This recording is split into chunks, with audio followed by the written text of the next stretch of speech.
game, but it is absolutely not. Okay, this is the energy supplement from Just Move Supplements. That's right, it's damn near all gone, girl, and that's because I had to get that energy up so I can complete the workout, so I can give y'all this body, this transformation, get into it. Okay, and I'm done working out now, so that's why we're moving on to the protein shake. Oh yes, it's already in there, girl. It's already made right here. This is the mixture of the banana pudding, the chocolate cake, and the buttercream cupcake. And you really want to be fancy, you can go ahead and add that blueberry muffin if that's what you want to do, girl. But for me, it's these three right here. Okay, you put that with some almond milk, you mix it all up, and honey, okay, your muscles have gained life, new energy, agility. Get into it, okay? Just Move Supplements. Thank you very much. Hold up, Chief. Okay, don't forget about that TLC NutriBurst to get that multivitamin probably, because we all need a little extra. And child, if you want that sea moss that go down smooth, don't come up rough, okay? Get into the TLC Nautica sea moss. Yes, get that from me. And child, if your stomach hurt and you need to move some things around so you can be free, okay, go ahead and get that ISO tea down below in the description box. Get it all from me.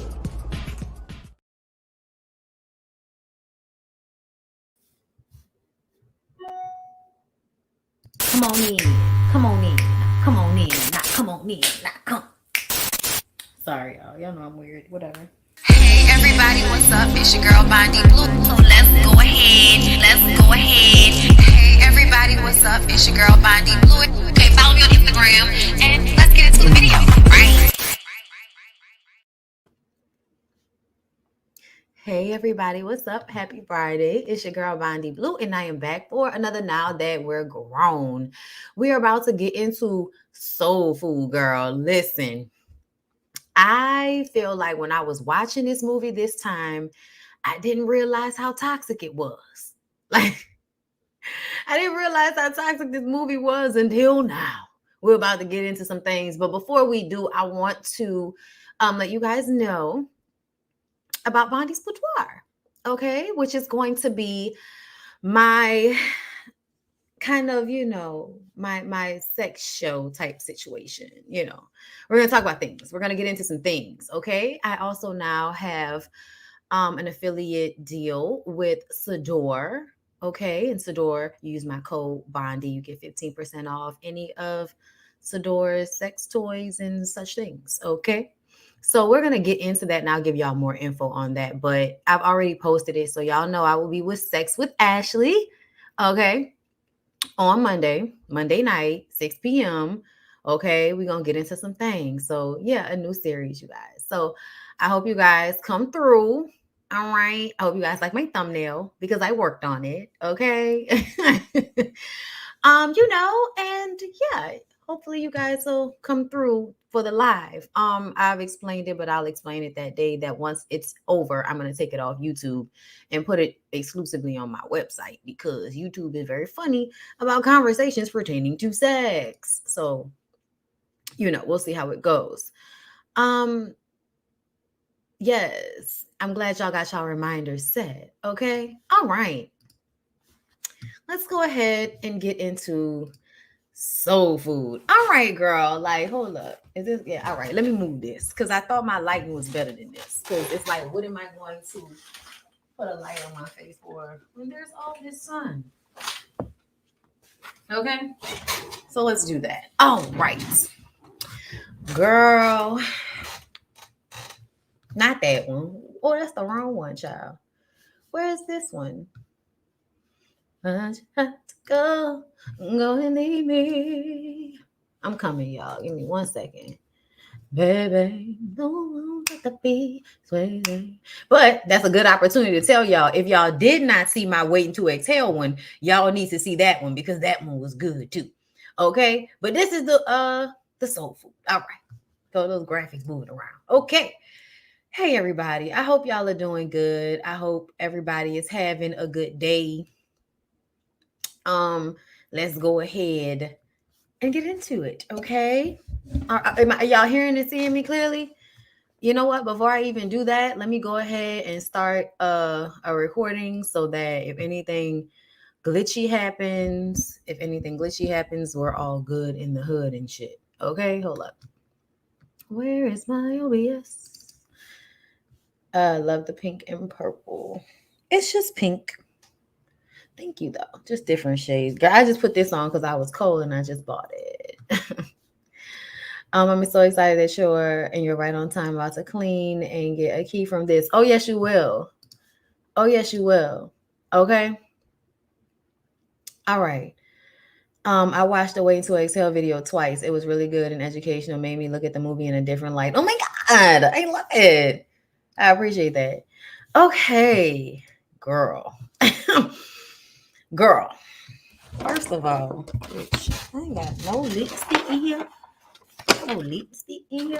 Do something. Shit. What is this? I need to keep me like a one up here, but I'm always end up putting them in my purse. Okay, hold up. You know, something. Okay. All right. So, soul food. Soul food starts off with the youngest of the Joseph sisters, Bird, okay? Her wedding. Bird's wedding. I don't know if y'all remember this scene, but we're about to go ahead and get into the ignorance of this shit. So, first of all, Reverend wanting to be put down for Tuesdays to have sex with Bird, joking with her mama that he want to be put down for Tuesdays. And she's just, I wish I had my hat.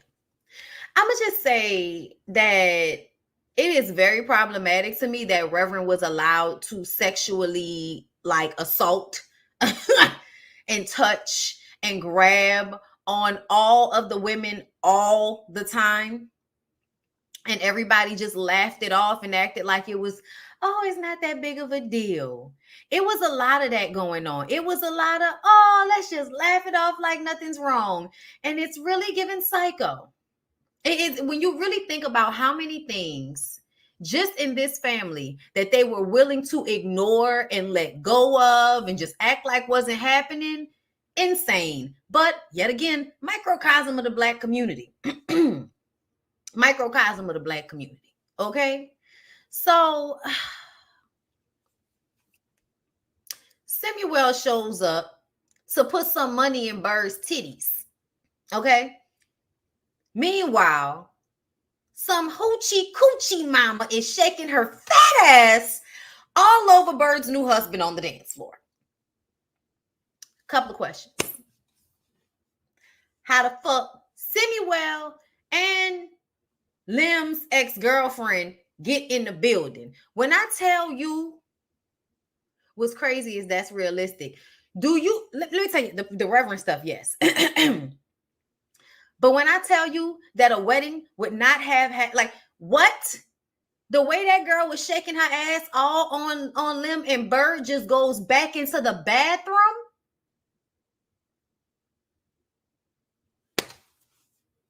I don't think Hoochie Coochie was invited, just like Samuel wasn't invited. This wedding was open to the public or some shit. Y'all know how Black folks be. Oh, yeah, y'all just let them in. Just let them in. Just let them in. Once everybody done had their first round of food, you just start letting people in at that point. That's what happened, okay? And I was just kind of like, girl, when I tell you me and that would have had a motherfucking problem, how dare you embarrass me like that? It's one thing for Samuel to come up there and she just stand there while the nigga put the dollar in her bra, you know, and touch her breast. It's a whole nother thing for Lim to be up there doing all of this, okay? And homegirl dress kept riding up, so she had to keep pulling it down. And I was just kind of like, he is out of control of himself, and everybody is going to act like there's nothing wrong with it. Big Mama tells Ahmad to tell Bird to get her butt out there with her brand new husband. They're in the bathroom, if y'all recall. Terry asked what Bird was thinking, just standing there and letting Samuel fill her up in her wedding gown. I said, Terry, I don't know what she was thinking, honestly. I don't know. Because she had a look of disdain on her face. Okay? Lim is L-E-M, y'all, just so y'all know. It's short for Lemuel. Okay. Girl, listen, I don't know where y'all got these names from. Simuel, Lemuel. I don't know. Okay. I think Lemuel might have been in the Bible or somewhere. Child, I don't know. Anyway, so Terry has to remind them that she paid for the wedding. And Mac's like, damn, Terry, why you gotta always remind everybody you paid for everything? She was like, because I do. The fuck? Listen, I'ma just say this.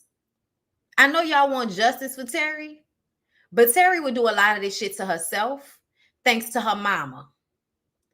And at some point, if you're going to be the smartest person in the family, you need to stop being mind fucked by the bullshit being taught to you by the family, including your mammy. And that's no disrespect, but Big Mama is going to have to step down off her pedestal for this review. So I have issues. Okay. I have issues. When Terry and Max decide, let's go out there and beat this hoe down. Okay. Look, it wasn't really Max. Max pregnant, but Max was like, we feel even better if we go out there and beat that hoe down. I'm like, girl, you pregnant. Why are you trying to fight somebody? What's wrong with you? They go out there and Big Mama is in the middle of the dance floor, dancing with them, taking all of the hostility in the room way down. Okay. And so now everybody just laughs and, oh, we just go on to it while we dance to, Teddy, the original rum shaker and shit. Gotta get down, good Lord. Shawty got him waiting all over time. That was the shit. Play around. I'm not gonna do it. The cake by the pound. There are other songs that we're going to sing. Trust me. This is definitely going to be a musical review.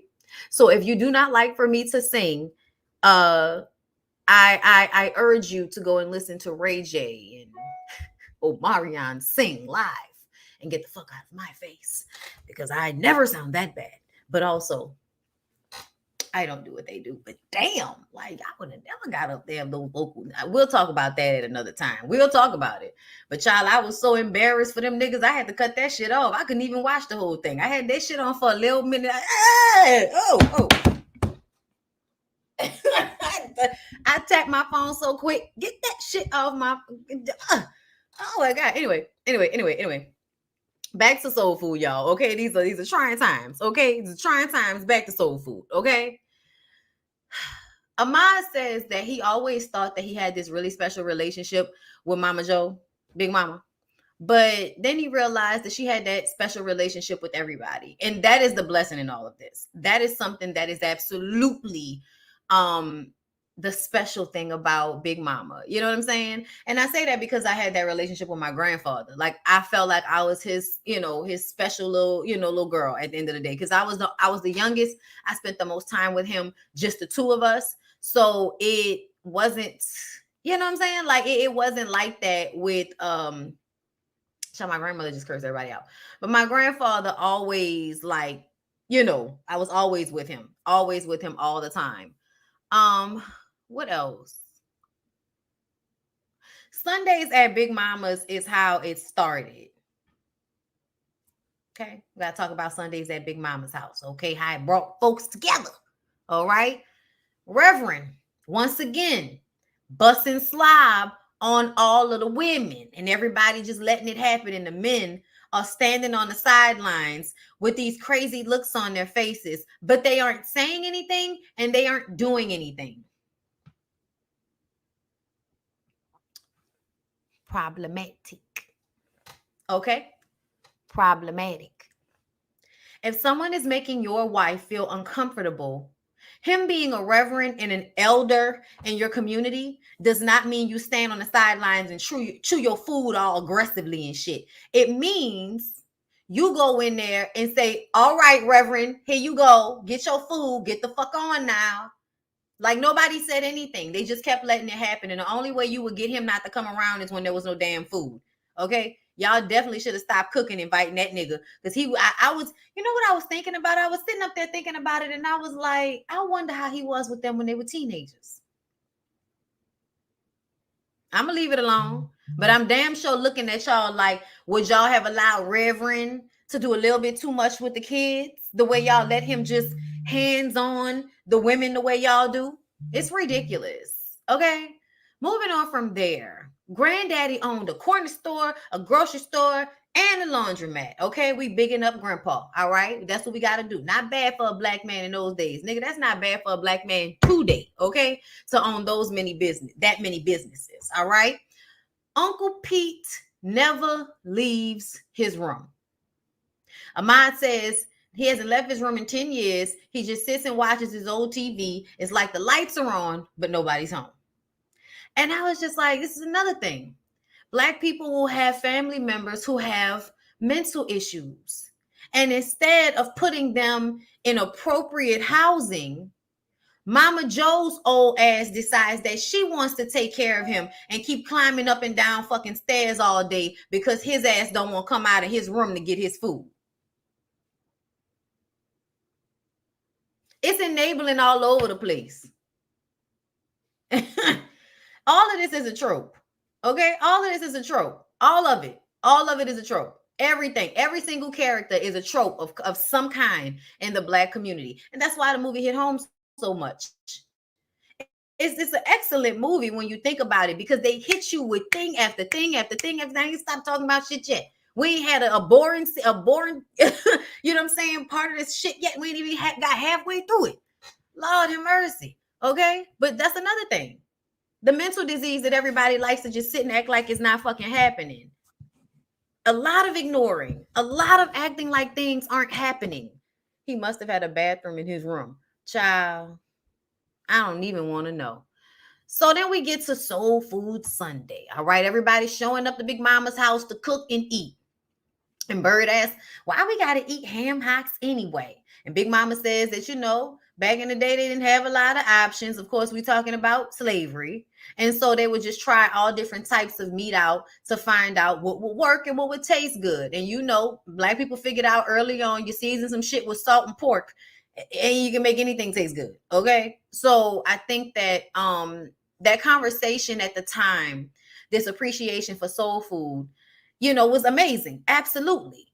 But there is something annoying to me about hanging with tradition, even if you don't like something. Bird is like, I don't like ham hocks. Why are we eating ham hocks? Why are y'all eating ham hocks? Because y'all ate them during the olden days? Like, it just kind of seemed like everything is to be made a tradition, even down to what the fuck you eat on Sundays. And I mean, listen, I'm black, okay? I know you don't eat ham hocks every Sunday, but I do feel like that was another representation of eating things that people had to eat out of necessity. And you are no longer in that space as a people, and you're still eating these foods. And now we're understanding that these foods can sometimes make you ill, especially if you are inactive, okay? And because a lot of black people work so hard, once they don't have to work that hard anymore, they just want to sit. They don't want to do anything and they become inactive. So now you're inactive and you're still eating food that the slave masters threw to the slaves as slop because it's seasoned well. So now, in fact, you're physically killing yourself. Like, Jesus Christ. Oh my God, we're going on. Okay. Lim comes in beckoning for Bird to come and, you know, get some of this dick in the bathroom, right? And Terry was like, you know, if she spent more time getting her shop together instead of following behind Lim, then maybe she'd be able to make the money and pay me back the loan. You know what I'm saying? And Max reminds her, girl, you are not hurting because you gave Bird that money. And she was like, it don't matter. Okay. As far as y'all concerned, it's automatically Terry's money. Okay. ATM out this bitch. All right. And then Big Mama chimes in and says, the both of y'all hush. Terry, stop tearing down your family. You already on husband number 4. Okay, that's what she said. Nah. Was it husband number? No, it was husband number 3, huh? I thought it was husband number 3. Maybe I wrote that long. I mean, maybe I wrote that wrong. Get your words together, Brittany. But I felt like in that moment, I was like, everything is male-centered. Everything is male-centered. It was husband number 2. It was husband number 2. Okay. Even though Terry ended up Miles. Yeah, the football player, then Miles, then of course in the show, Damon. But whatever. We're not talking about the show, and I'm completely cutting my knowledge of the show off from the movie because the movie just added a lot more depth to the characters and it made them more reasonable for us to root for. Because in this movie, it wasn't reasonable to root for some of these people. It just wasn't. But because we're Black and we know these people and you give us good food and get good intentions and all of that. Hey, Scotty. So yeah, it's a lot of issues for me in here. But either way, Big Mama burned her arm. She hasn't been taking her insulin or going to the doctor. And she seems to think her herbs and turpentine will cure diabetes. This is another thing. Now, mind y'all, this movie came out, what, 1997 or 1996? Or was it 95? Let me make sure. I feel like it was 96 or 97. But either way, my grandmother died from her complications. Hold up. Movie. I gotta put movie in, child. My grandmother died, okay, in 1997. That's what I thought. Okay. So my grandmother died in 1998. And in 1997, she was in she wasn't in a coma, but because their grandmother was in a coma. But my grandmother had a stroke, and then one side of her body, one side of her body went numb, and she could no longer do for herself. She could no longer really talk.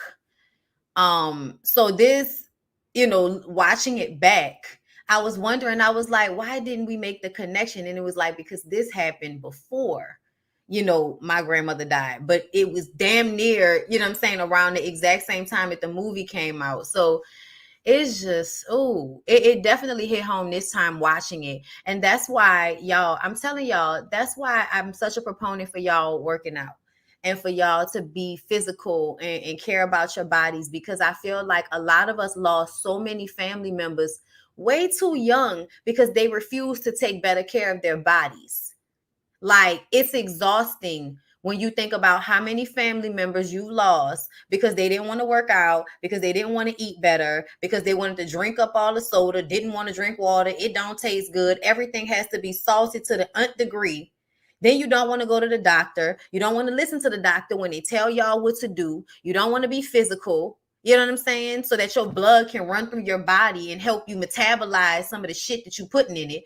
Y'all don't want to do any of those things. And it's just sad because I feel like it's some weird cycle that we've been put in because of, racism, slavery, and then on top of that, working so hard that you don't want to do anything else, but you don't realize there's a difference between working your ass off at work and being physical so that you can do something for your body. It's two different things, and we equate the feeling of it like it's the same, and it's really, really not. And it's just sad because I feel like we keep going through these things over and over again, except for now they've given y'all surgery.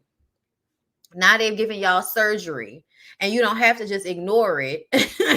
You know what I'm saying? You can still do whatever the hell you want to do, and then go get somebody to cut into your body and make sure your stomach is flat. And as long as your ass is big, that's all that matters.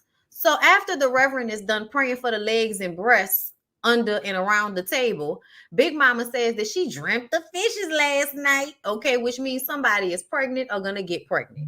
Bird is teaching Lim the ways of her superstitious family because everybody has something suspicious, superstitious, something to say, all of that type of shit. And it really was because the daddy was a gambler. And most people that gamble have, superstitions in the way that they do things, okay?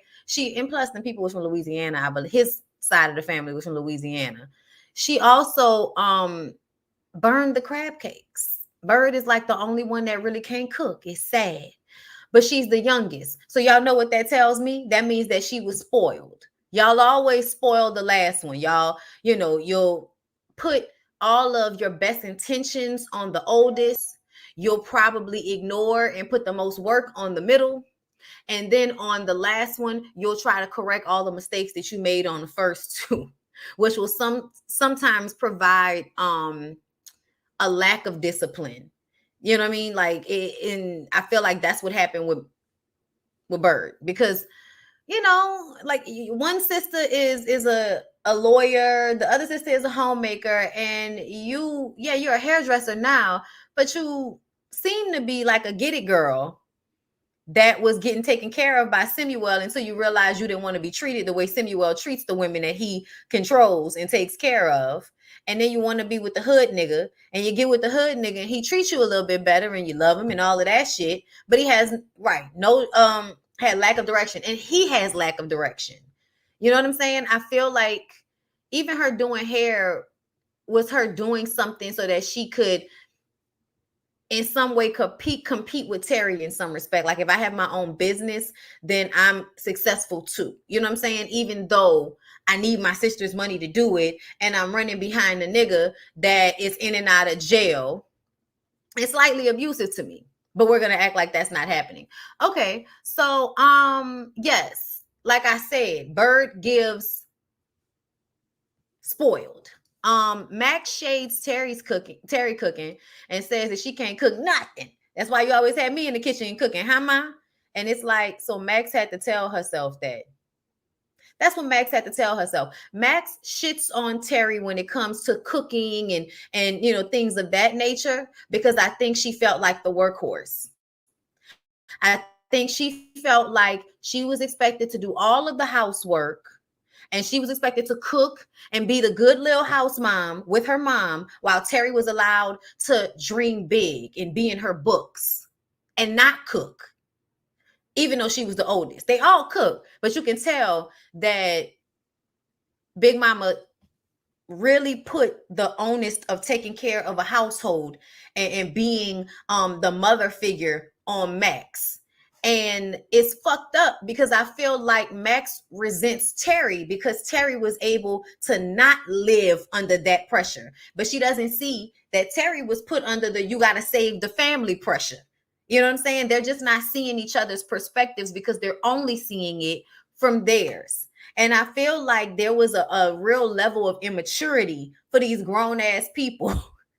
Like the way they, you know what I'm saying? It was like, girl, you're like, what, 30 something years old with 3 kids and a husband, and you sitting up here nanny boo booing your fucking sister. Like, girl, grow up.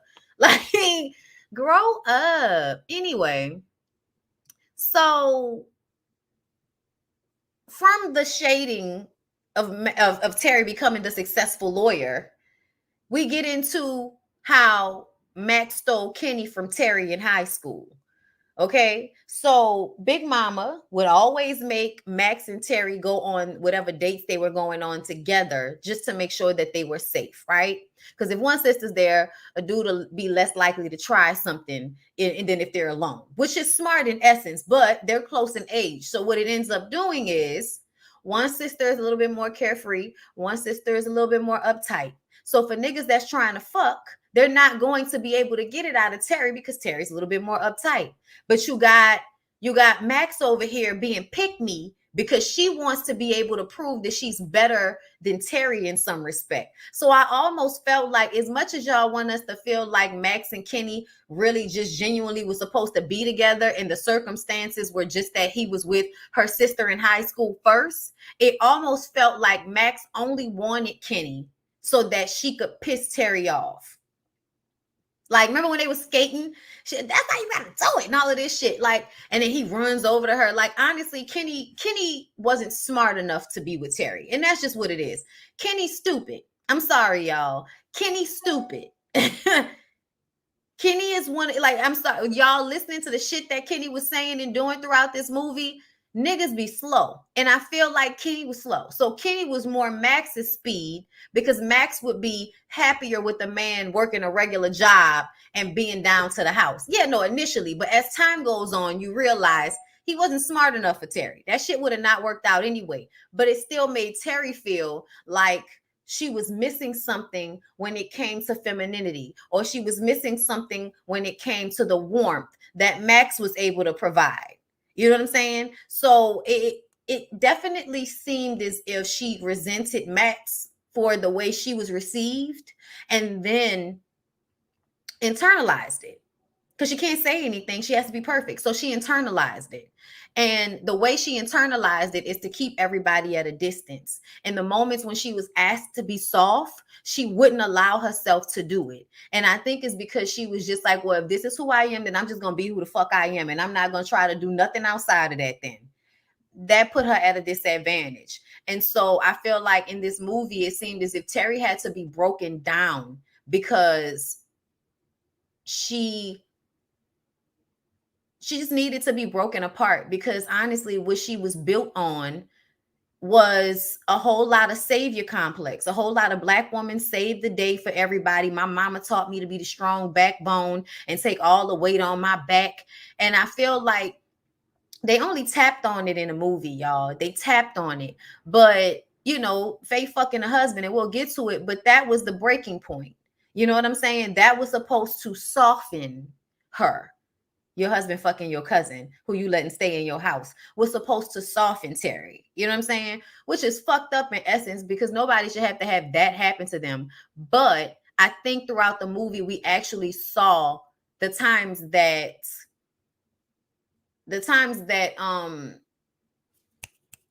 Miles was trying. Miles was absolutely like putting forth effort and cooking dinner and trying to create like the nurturing space for Terry. And Terry was just like, no, no, no. You know what I'm saying? So I feel like Terry really had to um go through more. The series is really, to me, like that's the series made it so much more realistic, because in real life, my mom, and we were talking about this other night, in her like 40s, started going through started having panic attacks. I'll never forget that. She had panic attacks a lot. She eventually stopped. But my mom was also the one that felt the need to carry everybody on her back. She did hair, but she absolutely was the Terry. She is the Terry. Okay. My mom was still able to like retain this level of softness. Like she's the Max and Terry mixed together, basically. You know what I'm saying? But it's still crazy when you see the series, how she had to go through those panic attacks and all of that shit with Damon, because she really had to free herself of all of that angst and all of that, like just holding on to things and feeling like things had to rigidly be one way. So Terry is gonna have to work through things, and the movie just really taps the surface of it. But this situation with Max, and also Kenny's ass laughing while they were fighting and not really breaking them up, was another red flag for me. You let them fight over you, and then you laugh because you thought it was funny. That shit was detrimental to their relationship for the rest of their lives. And he stood there and laughed like it was funny. Now, essentially, it's what was supposed to happen, but it still was detrimental to their relationship for the rest of their lives. And everybody acts like Kenny Kenny wasn't fucked up.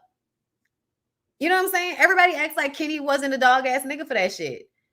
Anyway, moving on from there, but they're gonna act like, you know, he couldn't resist what Max was putting down. Like Max was just, you know, so something that he just couldn't resist, as if he hadn't probably met Max before or at the exact same time that he met Terry. Okay, but you know, we'll because everything was going to the same school. But okay, I had to beg my mama to keep Showtime so I could watch Soul Food. Child, them was the days every Sunday. Okay. Oh, I got a long way to go, but it won't. I'm not going to do it. Anyway, so present time, Kenny is asking Lim why he got locked up, and he admits he got caught selling a little something, something. And Bird jumps in quick to defend him, and he paid his debt to society, and it's no different than Daddy and his gambling. I would beg to fucking differ. I would beg to differ, okay? It is very much different. First of all, gambling is not illegal. Second of all, gambling, okay, directly does not put drugs into the community, okay? Now, I'm not about to blame drugs in the community on one drug dealer, but we're not going to say that that's the same thing. Now, if he had a drug problem, that would be the same thing, but it's not. So I just kind of felt like, no, Bird. And in essence, if it is the same thing, Bo, you and your mama was some damn fools. We're going to get into it. Big Mama says, we all make bad choices. We almost lost this house. But I worked on my hands and knees, cleaning up after white folks, taking in laundry. See, you do what you have to do to stay strong. You save the family, even if you stumble trying. This is what she's telling everybody at the table. And she says, One finger, and I hate y'all. They thought they ate with this line, but it pisses me off. One finger pointing the blame don't make no impact, but you ball up all of them fingers into a mighty fist and you can strike a mighty blow. This family got to be that fist. That's all well and good. But to me, one finger pointing the blame sounds like you don't want to hold people accountable.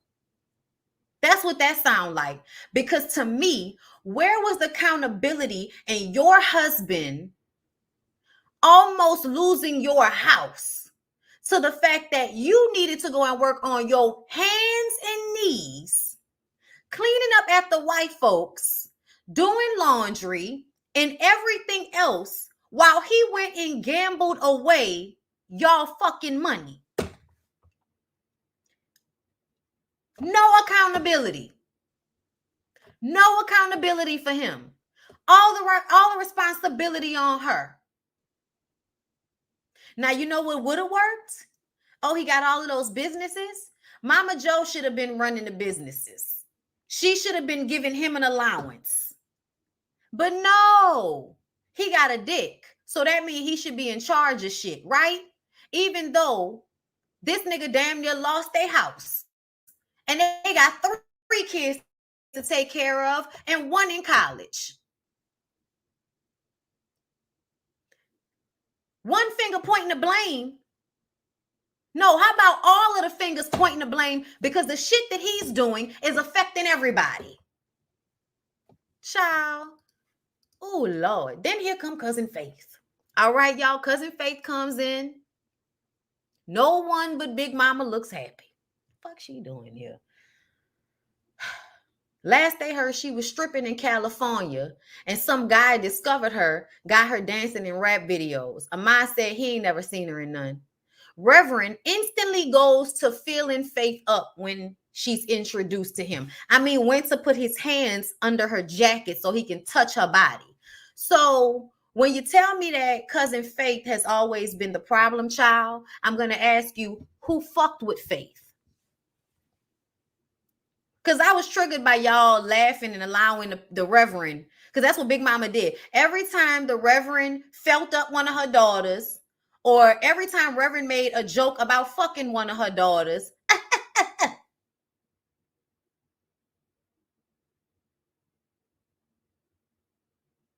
and so for me, we're going to glaze over that. But Faith seemed like somebody that somebody touched. And then here this nigga come with the touching and all of that shit.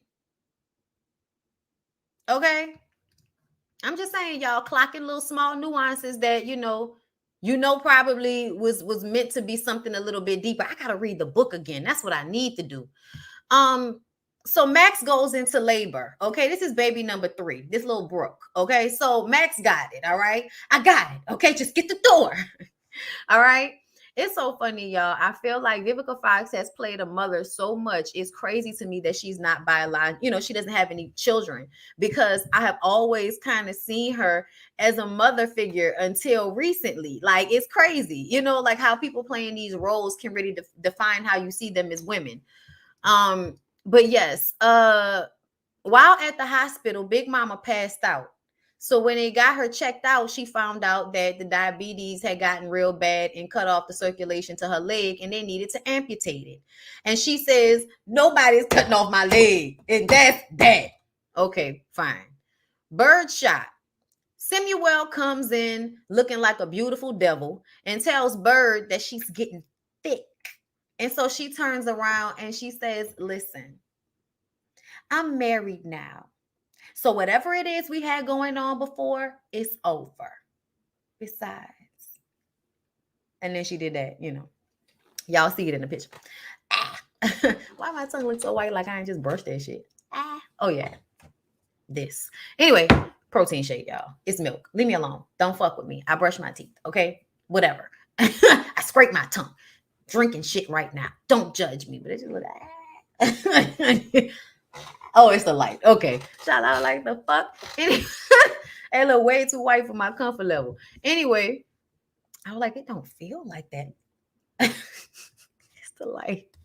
Anyway, y'all, I'm sorry. I'm sorry. I'm goofy like that. I'm looking at myself. You just be, super duper analyzing yourself sometimes when you do this. Anyway, so she said, besides, my husband's name is written all over my kitty cat. Like she had to give it to him like that, right? And I'm like, why you had to tell him that shit like that? It sounded like Bird was still fucking Samuel before they got married, but when her and Lynn was still together. That's why he was still coming around. Like, that's what I think. I think he was still coming around because Lim was in and out of jail. I don't know where or when she met Lim, but something tells me that she loved Lim. Lim gave her the old, street dick that you don't like to let go of. But mama ain't raised no fool, and I ain't about to be out here with no, being no girlfriend to no nigga in jail and not being taken care of the way I want to be taken care of. So she had Samuel too. And I think she was always fucking with Samuel until they got married, which is why, and I think he was fucking with old girl until they got married. I mean, technically, that's what the fuck you supposed to do. Like, I'm not about to be mad about that because in essence, the ring in the marriage is the only thing that really secures the bag, in my opinion. And that's the way everybody needs to move. I know y'all feel like, oh no, girl, whatever. Until the bag gets secured, it ain't really yours, okay? You're renting, you do not own, okay? For lack of a better term. He gives her a gold bracelet and tells her, he wanted to give her a gift that he know her man can't afford and to call him if she ever needed him. And, she's turned on by that because Lim ain't making a lot of money. That nigga straight out of jail and she's struggling to get this shop running so that she can give her sister back this money. You know what I'm saying? So shit it ain't going the way it's supposed to be going all the way. So Samuel kind of looks appetizing sometimes, okay? Child, and that nigga just know he was the shit in the 90s, okay? He was always showing up with moisturized hair and a beautiful suit and that goatee. So Kenny comes home all excited with a new computer for the baby. And I was like, why are you coming in here with a new computer for the fucking baby like Ahmad don't need a new computer? He the one that can use it. Anyway, he looks at her and tells her how beautiful she looks holding a baby. And so he puts on some music. Y'all know, play another slow jam. This time make it sweet. On a slow jam for my baby and for me. What they say is true. I feel the same way too. See, I waited all night long just to dance with you. Okay, I'm gonna stop. But shout out to Monica and Ursula or whatever. So they was about to get into some things. First of all, did y'all hear her telling him that the 6 weeks not up? And it was almost like, so you was about to let that nigga fuck you before the 6 weeks was up? I don't know. I don't have children. I guess y'all do that, but I kind of felt like you don't want to make sure that's all healed up before you let somebody rub friction against wounds. I don't know what it feel like, but I don't know what it feel like. But yeah, Usher and Monica is a remake, but that's the song that's on the soundtrack. Stay with me. The songs are from the soundtrack. Okay. No, we don't. Listen, because I feel like somebody was recently talking about that on social media and everybody was acting like, shit, I had sex before the 6 weeks was up. I was like, girl, you don't want to have sex. That's what I was thinking. I was like, who is out here like, yeah, bust me open before the stitches is dissolved? Like, I need to download that. Oh yeah, it's a C-section for sure. No, because you ain't even all the way healed yet at all. Women do that, unfortunately. Ooh, oh, I don't know, but it just people, honey, people do that all the time. Okay. I don't know. I don't know what you are means. Especially if you are breastfeeding. Oh, you mean fertile. You are extremely fertile. Okay, got you. Y'all know when y'all don't say shit in complete sentences, I don't be knowing what y'all responding to. That's how women end up pregnant back to back. 6 weeks is a long time. Yeah, but you just never mind. I'm gonna leave it alone. I don't have any kids, but I just kind of feel like, Like that just feel like it hurt. But if it don't hurt, girl, if your cooch feel great and you want to go ahead and do that, I guess that's your situation. But sometimes I feel like, and I'm not saying that's their situation, but I do often feel like women rush to have sex with men after they have babies before they're ready because they don't want the man to go and cheat on them. So they want to hurry up and give him, unhealed pussy so he don't leave and go cheat on them. Okay. And it also could be because you horny and all of that. So fine. But I just kind of feel like I'm not about to be trying to rush to have sex with nobody after I squeeze something the size of a watermelon out of the opening of something the size of a lemon. So I don't know. But hey, if it feels good to you, you do you. But sometimes it feels like, y'all out here doing that so y'all can keep them niggas happy. And I just think that that's abusive to your body. But either way, she was like, come on now, we gotta wait 6 weeks. And he was like, oh, come on. So it just kind of felt like he was about to get his way about that. And then Lim came knocking on the door. Lim lost his job because he lied on his application about being a felon. And so he is asking Kenny for his advice. And he was like, and also asking him if, he knows anybody that's hiring. And he was like, I can't think of anything right now, but we'll find you something. And he was like, okay, the only other thing is that I have to tell Bird. And Kenny gives him the most terrible fucking advice. How you going to tell this man not to tell his wife that he lost his job? Like, what are y'all even talking about? Y'all are living at Big Mama's house. So y'all don't even have no money, right? Bird don't have shit because they're living in the big house right now. Both of them. You and your husband are living in your mama's house right now. She's just in the hospital. Okay?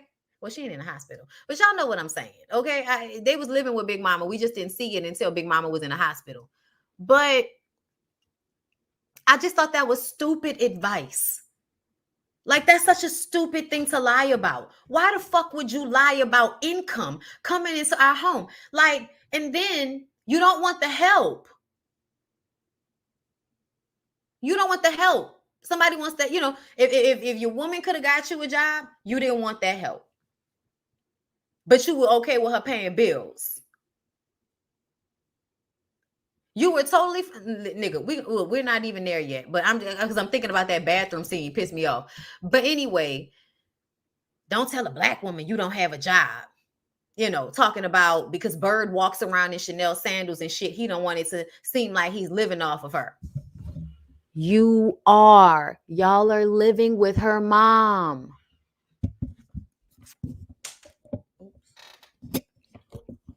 Y'all can still hear me? I'm sorry. This mic won't stop going down. Stop. But yeah, that shit pissed me off. I was just like, what the fuck are you even talking about? Thank you, Black Regina George, for the super chat. Hey, Bondy, happy Friday. Hun, thanks for making my day with your content smooches. Thank you. I appreciate you coming through. But you can't lie to your wife about shit like that. Like, that's just ridiculous. She's going to know eventually that you're not bringing in money, or was you never really like paying no bills or helping like that? So how, but Kenny gave him money. So I'm sure he has to do something around there in order for him to give the appearance that he's working. So I just kind of was like, yeah, I don't know what's going on, but this is all stupid. Terry is trying to make partner and Faith is moving into her and her husband's house. Okay. She asked about $5,000 missing from their savings. Now, mind you, Terry came home and Miles already had, I think either Miles already had picked up Ahmad, and him and Ahmad were at the house cooking dinner, waiting for Terry to get there. And she comes in, and then, Faith comes in not long after. That's an aggravation. But the $5K being missing from their savings account. He says he took $5,000 out for down payment on studio time because him and the fellas are about to record an album. And she starts going in on how she thought that, this music thing was just a hobby. And he was like, why would you say that? And she said, because you're a successful attorney and you work at a great firm. And if you would just focus on that, you could make way more money and quit this music crap. All disrespectful, all diminishing, all not giving a fuck about the fact that that man is a person and needs to be supported as a person, not as the picture of a husband that you want. And you want it to be matching book-end lawyers, and that's not who Miles is. So Terry absolutely was fucking her marriage up when it came to this. However, Miles, all she did was ask, moving forward, can you inform me first? She didn't say you have to ask. She said all you have to do is inform me. Okay? But here's the thing. He should have done that from the gate. But Terry, you can't try to make it nice after you called his music crap and told him you thought it was a hobby. You know what I'm saying? And you know, she was like only 31,752 of yours or some shit like that. So we got a good amount of money in his savings. $5,000 to be missing. You ain't missing it like that. You know what I'm saying? So it just definitely gives that Terry tries to control everything. Terry is very much resentful. And Miles is just trying to get her to loosen up, to open up, to not be so rigid, to basically be supportive of who he's trying to be. And because she didn't have the ability to do that, because I feel like, I don't know what happened, but somewhere along the way, they made Maxine overly supportive when it comes to a man and all of that. And they made Terry very cold. I don't know how that happened. I don't know what y'all did. Maybe it's just the way they were. I don't know. But sometimes I feel like it's the different, you know, people act like because they grew up in the same household that everybody gets the same upbringing, and they don't. Everybody gets a different version of their parents based off of how old they were, what was going on during the time, who they're married to. All of that shit affects whether the father that one child gets is the same father that another child gets in the same household. You know what I'm saying? Um, so yeah, it just made me feel like Terry is just very, very cold. And she is blocked off from this man. And I don't know why or how we got here, but I feel like something had to have happened along the way. I almost wonder if Miles had already cheated before and they got past it, because he always felt like a man that was trying to make up for something, and she always felt like she was holding him accountable for something in some way that we just didn't know about. And then he fucked Faith, and the way she responded to it was almost like shock, yes, but almost like on some level she had expected it. And that's why it makes me wonder if it was something that had already previously happened in their relationship.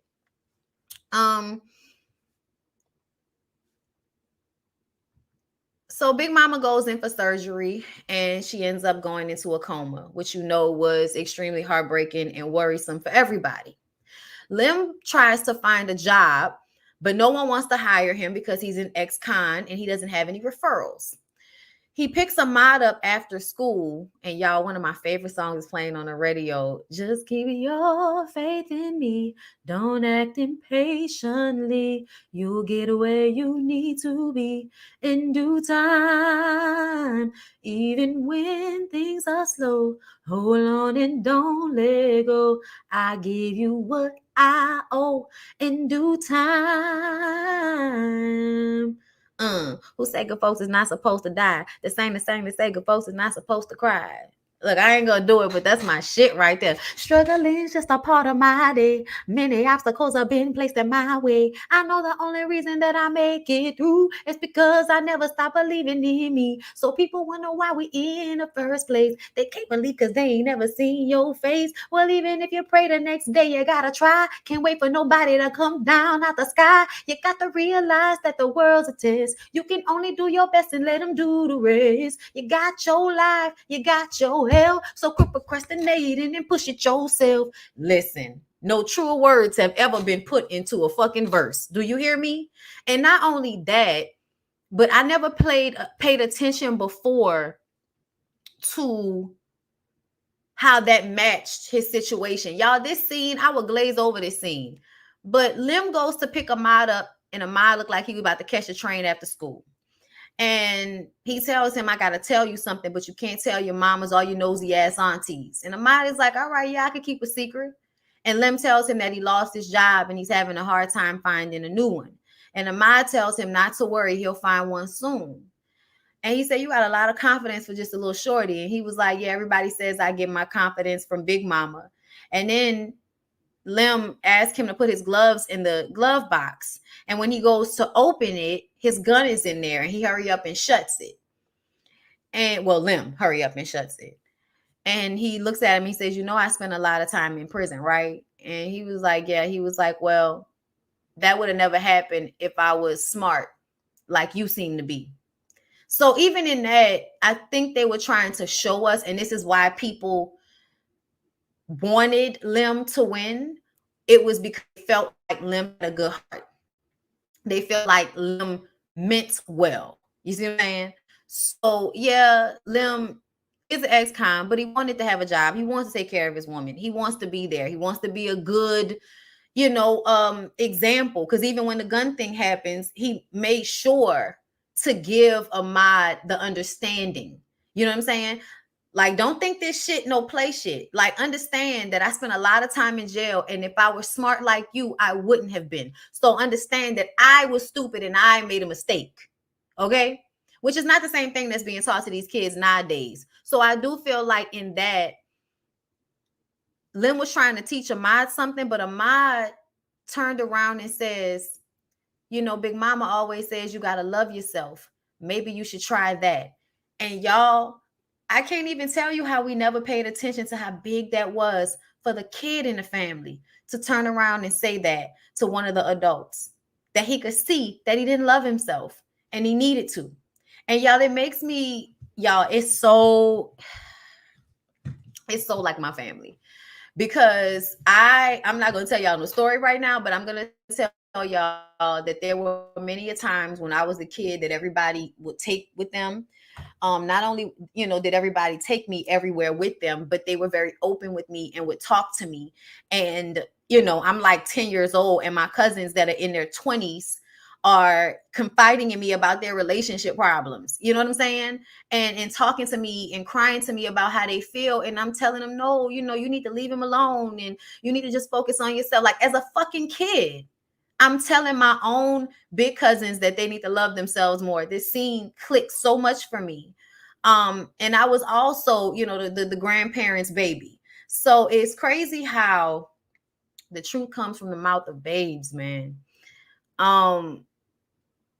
Everyone is at the hospital, and Max was planning to still have Sunday dinner, and Terry made it seem like it was insensitive. And then Terry has to remind everybody about how she's the one that graduated from law school. Terry, that is not what anybody needs right now. Nobody needs that right now, Terry. That's not what any of us are talking about. Everything we're talking about right now has nothing to do with you going to law school. She throws it in Max's face that she quit college. She quit school at 19 and calls her jealous. And it's like, girl, that ain't got nothing to do with us having Sunday dinner and you acting like somebody don't love their mama because they want to do what they feel like will make their mom happy. That everybody would still have Sunday dinner. I mean, honestly, if y'all could sit in that hospital like y'all did, y'all should have just brought some Tupperware and ate around her ass and talked like, y'all was all still having family dinner, but did it at the hospital. That's what y'all should have did. They seem to have let y'all all in there. The way we used to be at the hospital, child, they'll let y'all in there and eat.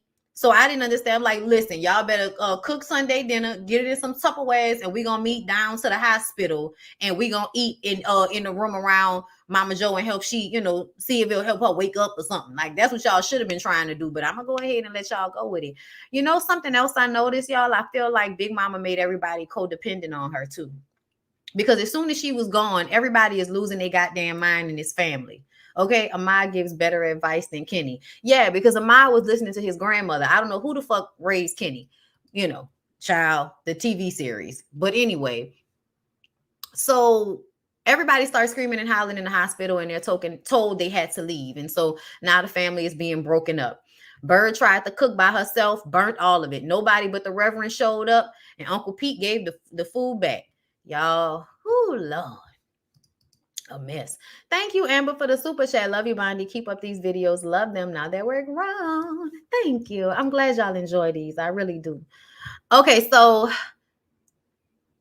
Miles tries to get Terry to dance, right? He has a show that night and he's excited and he's like, come on, I know you stressed out. I know you got a lot going on. Come dance with me. And she was like, you know what? I can't. Mama is not doing good right now. Okay. And then she's like, and I can't come to your show. I just have a lot of work to do. And he was like, come on, like, this isn't the first time. So she's canceled on him many times before, it seems. Okay.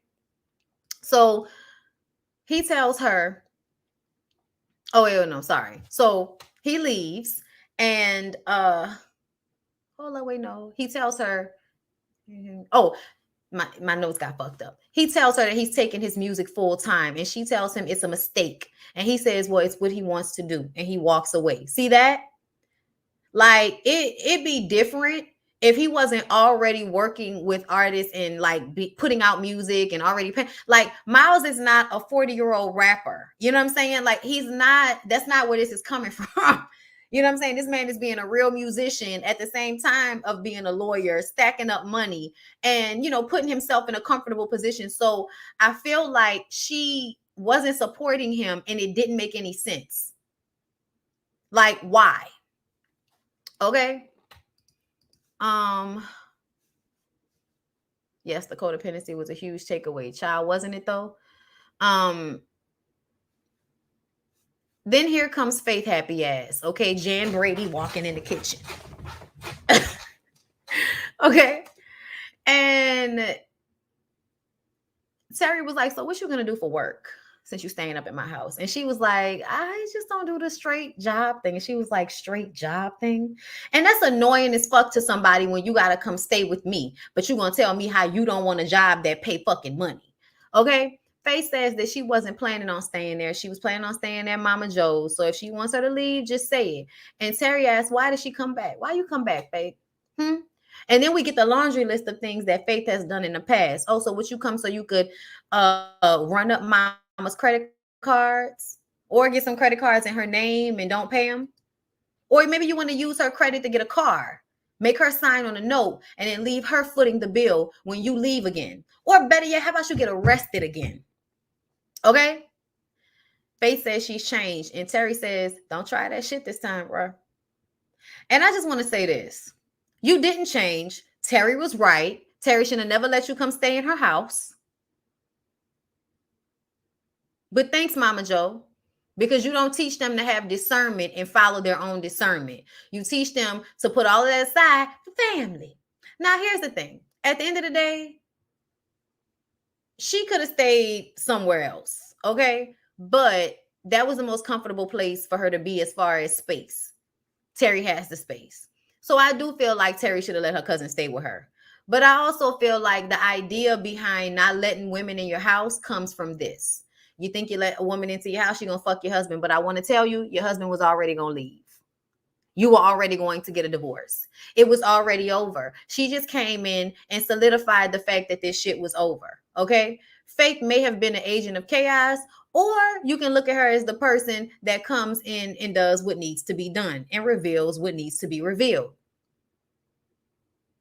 Who knows how long Miles and Terry would have kept doing this dance that they've been doing. You know what I'm saying? All right, come on, James.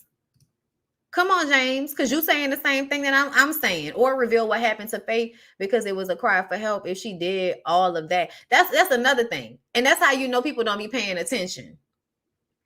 They really don't. They just look at what happened. But you know what? I'm going to tell you why Terry felt that way. Because I think Terry watched her mama break her back her whole life. Watch her daddy do all of this fuck shit. And sat there and watched her mama break her back. And then people would come in and take advantage of her mom's kindness and put her mama through even more shit. And then Terry would have to be the one to come and save the day. Because if she didn't do it, who was going to do it? And she had to be the one to make sure that the mom was okay. So I do think that Terry's feelings were justified about her. But I also feel like I'm not going to blame Faith too much, because Terry was already fucking her relationship with her husband up. Like, the man was asking for you to support his passion, support his dream, and loosen up a little bit. And you couldn't do it. And then you belittled him about it. So yeah. You know, we all play a part. We all play our part, you guys. We all play our part.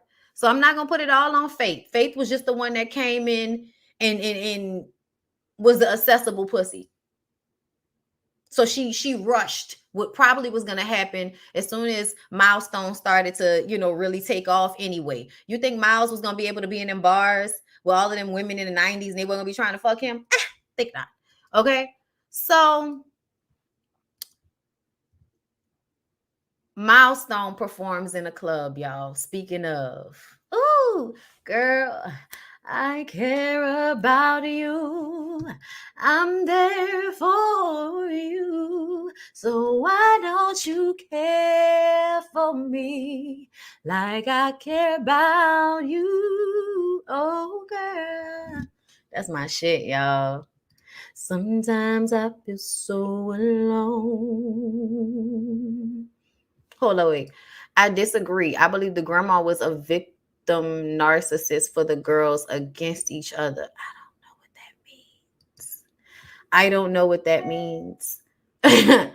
um, I believe Faith wasn't their cousin, probably daddy's side child. No, Faith was her sister's daughter. They said that. Because I mean, once you get into the TV show, you realize Big Mama had a similar dynamic with her sisters that these sisters have. I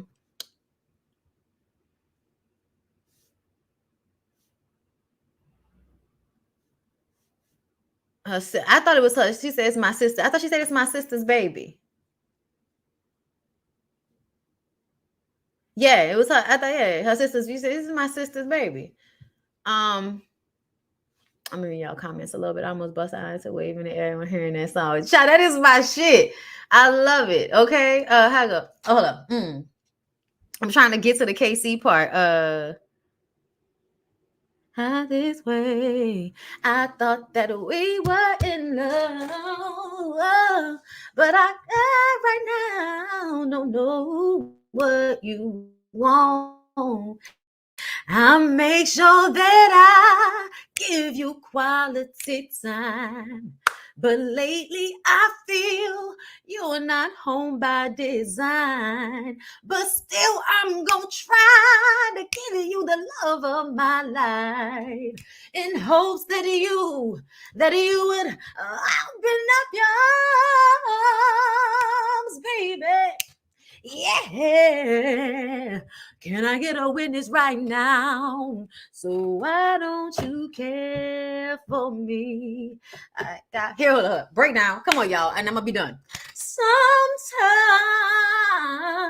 I'm not sure that I'm all you've got. Sometimes I'm not sure you love me or not, baby. Girl, I care for you. And the one thing that I want is that you care for me too. Yeah, babe. I wonder if you care for me. Y'all, I'm sorry. That's still like my favorite song off the whole movie. Come on, background singers. Wow, wow, wow, wow. Y'all, I love the ad libs. Casey Owen. Casey Owen. Listen, I love them forever. Okay, forever. Yeah. Listen. I love y'all. Okay, all right. I love that y'all are in this vibe with me. I love that. Okay, so here come Faith coming in during their performance, looking all sexy, calling folks cousin.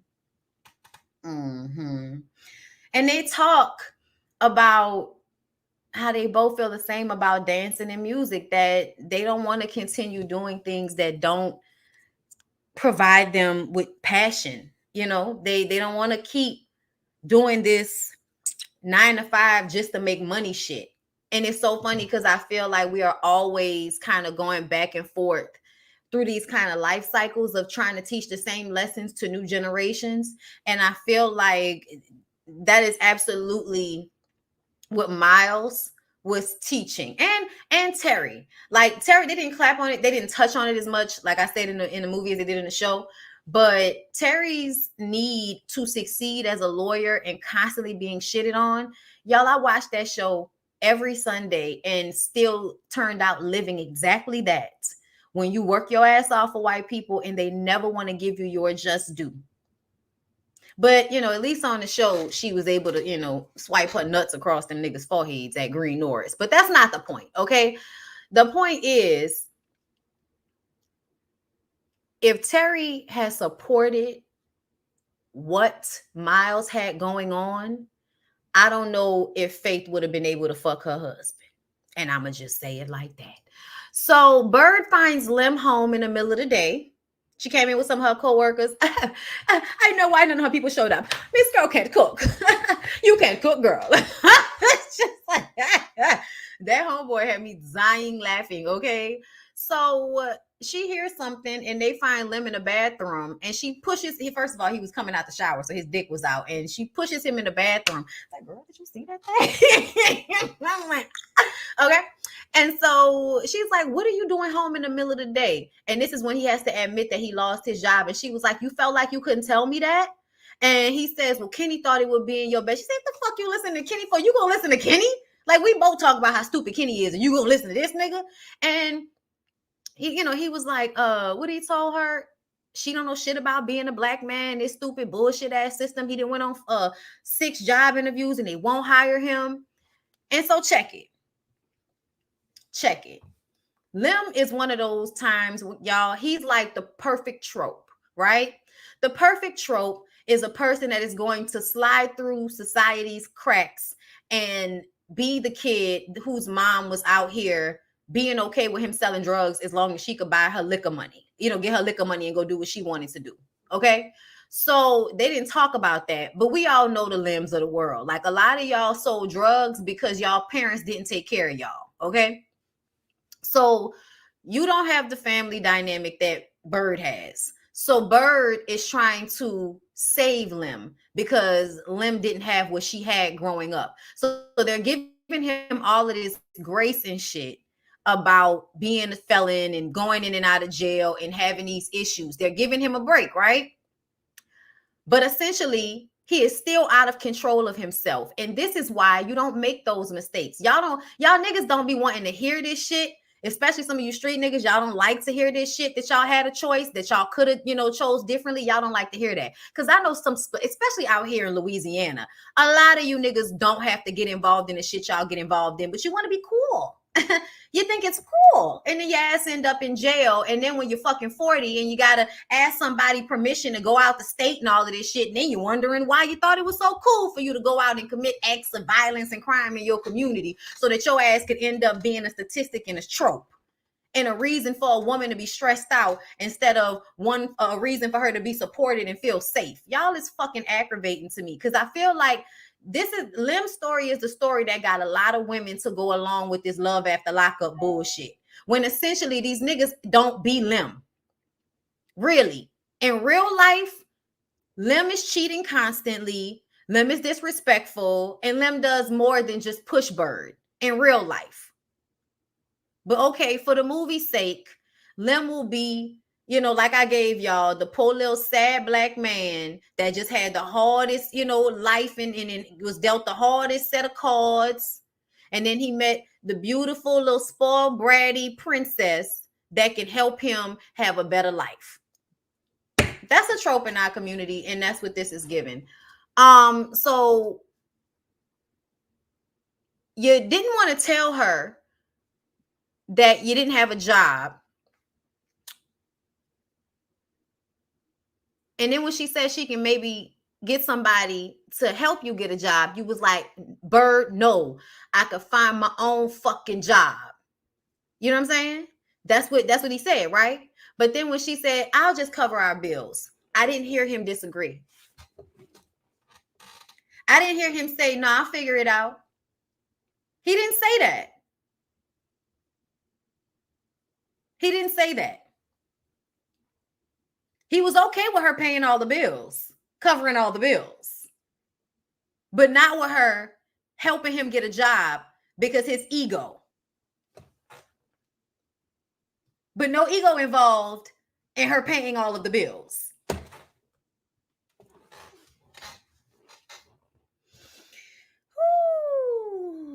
Ooh. Okay, like, it's ridiculous.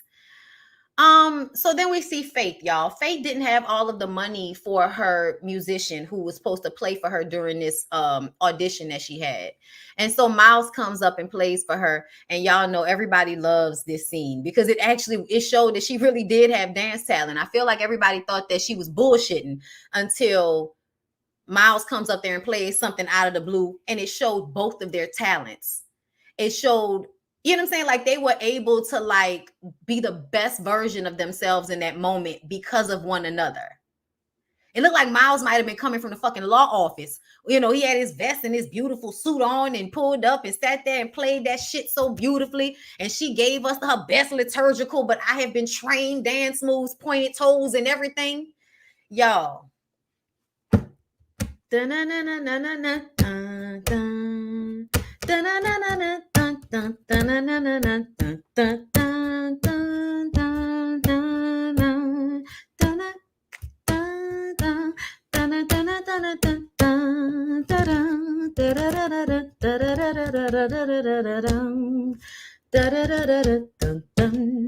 So yeah, they were gonna fuck after this.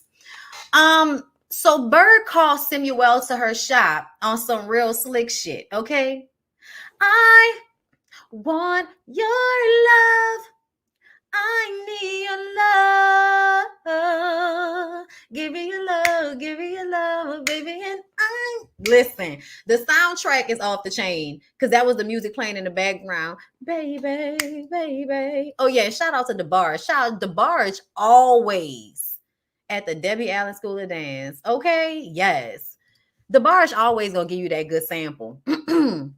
So she sits him in her chair and basically asks him to give Lem a job in exchange for going to dinner with him. Okay. Everybody sees it. You know, it was just real like, okay, girl, this is not the way, Sway. Let me tell you something. If you don't have another plug, please don't use the nigga that used to plug you. Okay. Kenny told, I don't see there's nothing. Kenny ain't shit because Kenny knew.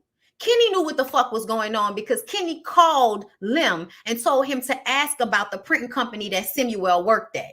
We never even talked about the fact that Kenny went and told him and knew about the shit. Okay?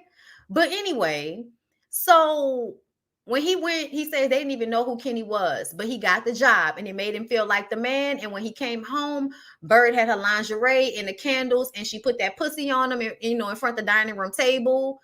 I'm like, yo, mama don't sit there for Sunday dinner and you gonna fuck your man right there. Okay. And you know, to that in vogue shit. Okay. But she put the pussy on him to distract him. Got him a job. Look, she fixed everything, right? So everything was going well when Samuel decided that he wanted to flex on Lem. Okay. And I think he must have found out. Somebody must have told him. Somebody must have been like, hey, good looking out on the new dude impresses. That nigga's like, he's off the chain. Because he was doing a lot. And he knew other, you know, he knew it. It was something he'd done before. I think they do that in prison. So I think Samuel found out how good he was at that job. And I think that aggravated him. So I think he wanted to go and flex. And so he sits down and he says, you know, it's going to be your turn to help another brother out the way I helped you. He was like, what you talking about? Kenny, you know, referred me. He was like, oh, no, I know your ex-wife. I mean, he said, I know your wife. Yeah, I know your wife. You know, old Cola? Yeah, we go way back. He's like, who the fuck is Cola? He was like, some little something I used to call her back in the day, you know, because she got that body shape like Coca-Cola bottle, huh? He knew what he was doing. Samuel is a nigga that does cocaine. He's gonna, you know, he's gonna lose himself at some point. All this pretty shit, child. Anyway, but he said she used to make a brother want to scream, and Lem lost it. And this is what I said. This is it. This is what I said. And I told my husband this. I said, I know you understand the feeling of somebody trying to like press your old girl or something like that. Cause he was like, nah, he was like, that nigga was seeing red. And I'm like, yeah, I know you get it. But at the end of the day, he could have not bashed that nigga's face in with a tray. Because see, me and Lyric was going back and forth with this because he blames Terry for them ending up in jail because Terry called the cousin Blimp to beat Lim's ass. And Lim wasn't the nigga whose ass was gonna get beat. It's just he wasn't that nigga. He was a real one. Usually the real ones gonna have their own back. They know at all times somebody might be trying to do something to them because they used to do flaw shit back in the day. Okay, so after he beat Samuel's ass, Samuel was like, "You're fired, motherfucker." So then he goes to Bird's shop, bursts into Bird's shop, breaks her front door, pushes her into her office and said, "So you think I'm not man enough to find my own fucking job? What the fuck you had to do?" And she says, "Nothing. I just told him I would go to dinner with him and that's it." And he says, "Ain't no man gonna give you a motherfucking thing free." Okay? And she says, "It ain't." He noticed the bracelet. He said, "What the fuck is this?" And she was like, "It ain't shit. It ain't shit but a fucking bracelet." She was like, "It don't mean nothing." She crying, hysterical. He pushes her up against the wall. Okay? "Motherfucker, stay the fuck away from me." All of this shit, right? All of this shit. Because she used her ex-nigga to get you a job, right? Cool, got it. After he did that, he goes to the bar, and that's when cousins show up, try to fuck with him, end up getting a gun pulled on him. He gets arrested. Here come, everybody running down to the bar. "Lim! Oh my God, that's my husband." So let me just go ahead. Hold up. Cousin Terry should have minded her business. That's not a cousin. That's her sister. So let's start there. I'm going to just say this.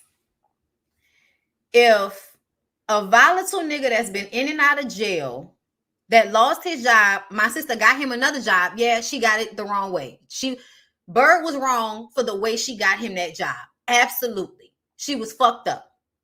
But if he would have been in control of himself, he wouldn't have gotten arrested. Okay? He was out of control of himself from the very beginning, and that's a part of the problem. At the beginning of the movie, at the wedding, he didn't even see Samuel was at the fucking wedding because he was so drunk and out of control of himself with the ex-girlfriend shaking her ass all over him. So he wasn't doing what the fuck he was supposed to be doing from jump. Let's start there. Okay? But you got the job. You out of control of yourself because you a street nigga that think that every time you get upset, you get to act however you want to act, and then that's just what it is. No, we're grown. You can't beat the nigga in the face with a tray, and then it's all good, okay? Then you can't then go to your wife's salon in front of everybody like it was a pack, y'all. Let me tell you something. My mama had a shop. If my daddy had ever came in there and did some shit like that to my mama, if you think that my uncles and my aunts and everybody else wouldn't have been around that bitch, you are out of your mind. Terry did what she thought we were supposed to do when we think that a man and put their hands on a woman in a family. You get the niggas that don't have nothing to lose to handle that shit. That's the rule. I don't know who family y'all in, but I'm gonna tell y'all that's the rule around my way. Okay? Terry thought that he hit Bird because Bird was in the bathroom throwing up because Bird was pregnant. Remember, mama dreamt the fishes. All right? However, he did push her, and he pushed her hard. And he broke the glass at her fucking job. Okay? So ultimately, if he were in control of himself, he wouldn't have gotten arrested. Let's start at the beginning, not at the end. And it was the end when Terry decided to pick up the phone and call Cousin Blimp. And Cousin Blimp didn't have a gun on him because Terry said, "Don't bring no guns." So we know what this was. It was just supposed to be an ass whipping. Okay? One, honestly, that he deserved. But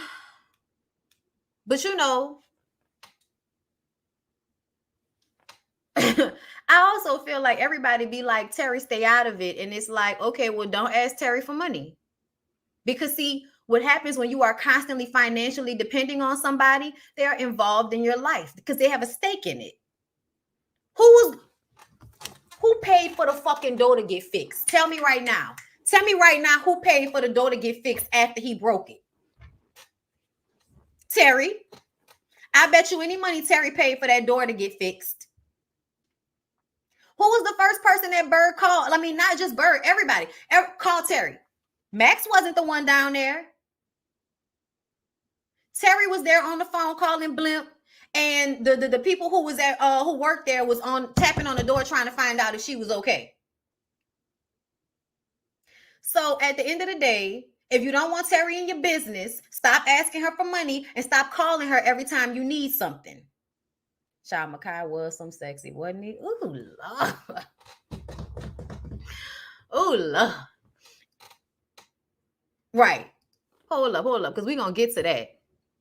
So y'all, Miles puts in his 2 weeks notice and goes home.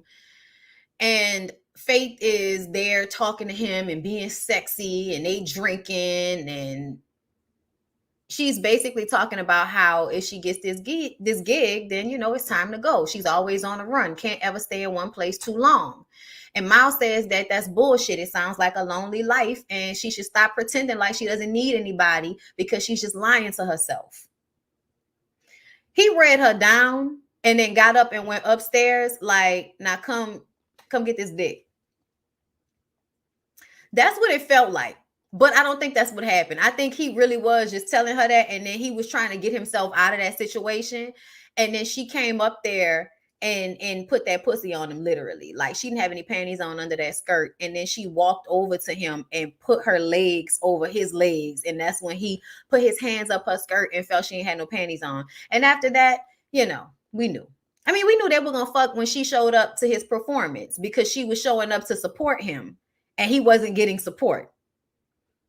This was the lesson that you're supposed to exhaust yourself to make your man happy so he doesn't fuck your cousin. Girl, fuck you. He needed to go. He needed to go. That's why Cousin Faith had to come and clean it up. It was time for Miles to go ahead and make his exit and be, husband number 2 on the husband number 3. Okay. So Terry and Ahmad came home and she saw him and took Ahmad back downstairs, and they went back to Max and Kenny's house because it was their anniversary party. And so now Terry has to go and celebrate her ex-boyfriend and her sister and their 10 years of marriage and their 3 beautiful kids after she just saw her cousin fucking her husband in her house. Poor Terry. Poor Terry, child. That was tough. I was just like, God damn. Like, that was just real tough to put Terry through all of that, y'all. Okay. But that soundtrack was hitting up. I'm about to be crazy. Can't stay my love of being shady. Why'd you have to go and leave me? What about you? What about me? What about us? What we gonna do? Toto, help me sing. Hey. Y'all, I'm always so sad that Pam decided to get delivered, because I feel like we would have continued to have some good music from her. But anyway, because she just has a very,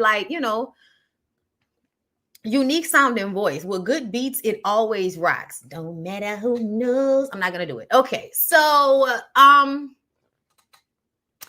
everyone is enjoying the party, and Terry is in the kitchen crying, and Kenny comes in first, right? So Kenny comes in the kitchen and she grabs him and hugs him, and he's like, what's wrong? And she was like, you and Max been together all these years. I still envy that. She says, maybe it would have been different if you and I had ended up together. And she was like, I probably would have ruined it anyway. And then everyone comes in, and that shit was so sad to me, because I was like, damn, Terry, I know you know that Kenny is an idiot. I mean, he's not, but he is. Like, what I mean is, whatever man that Terry deserved to be with was way more impressive than Kenny. I'm sorry, y'all. I'm sorry. You deserve the more impressive nigga. And that's why he needed to take his little slow ass on to your sister, who could love and nurture him in his stupidity. Because that's what it gives. Good heart, stupidity. She says maybe if she would have, okay, no. So they talk about Big Mama's hospital bills, and Max is basically like, her insurance isn't going to cover everything. So we were thinking that maybe Terry and Miles can pay for everything, and then we can just pay you guys back in installments.